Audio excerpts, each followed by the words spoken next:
कर्म का खेल है सब, लौट लौट कर आएगा। आज तुझे रुला रहा है जो, कोई उसे भी रुलाएगा।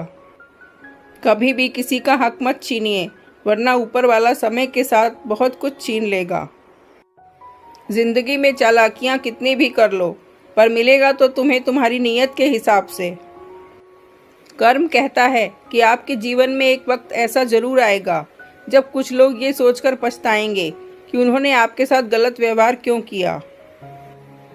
इस संसार का सबसे मजबूत इंसान वही है जिसका दिल टूटा, सपने टूटे, अपने भी रूठे, पर फिर भी वो कहे कि मैं ठीक हूँ। तुम्हारी सबसे बड़ी दौलत तुम्हारा वक्त है, जिसको भी दे रहे हो सोच समझ कर देना।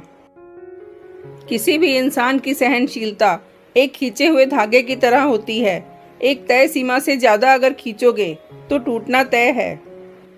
जब बर्दाश्त की ताकत खत्म हो जाती है, तब तकलीफ गुस्सा बनकर बाहर आती है।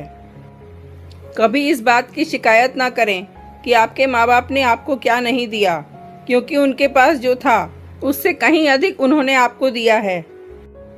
मैं ठीक हूँ ये तो आप सभी से कह सकते हैं, मगर मैं परेशान हूँ ये कहने के लिए कोई खास ही चाहिए।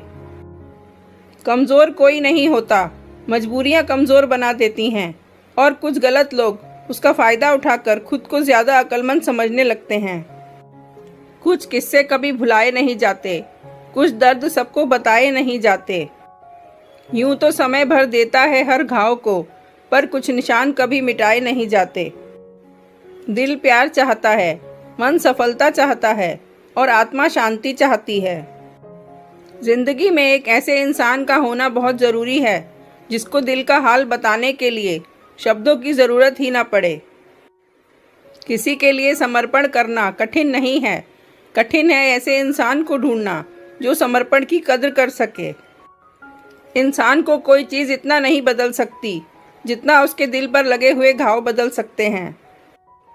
इंसान की इंसानियत उस वक्त खत्म हो जाती है जब उसे दूसरों के दुख पर हंसी आने लगती है। शब्दों का भी तापमान होता है, कभी कुछ सुकून देते हैं तो कभी कुछ जला भी देते हैं। लोगों को माफ़ करना सीखिए, इसलिए नहीं कि वो माफ़ी के लायक हैं, बल्कि इसलिए कि आप शांति के लायक हैं। रिश्तों को जोड़े रखने के लिए कभी अंधा, कभी बहरा, तो कभी गूंगा होना पड़ता है। पर लोग अजीब होते हैं, बात पकड़ लेते हैं पर इंसान छोड़ देते हैं।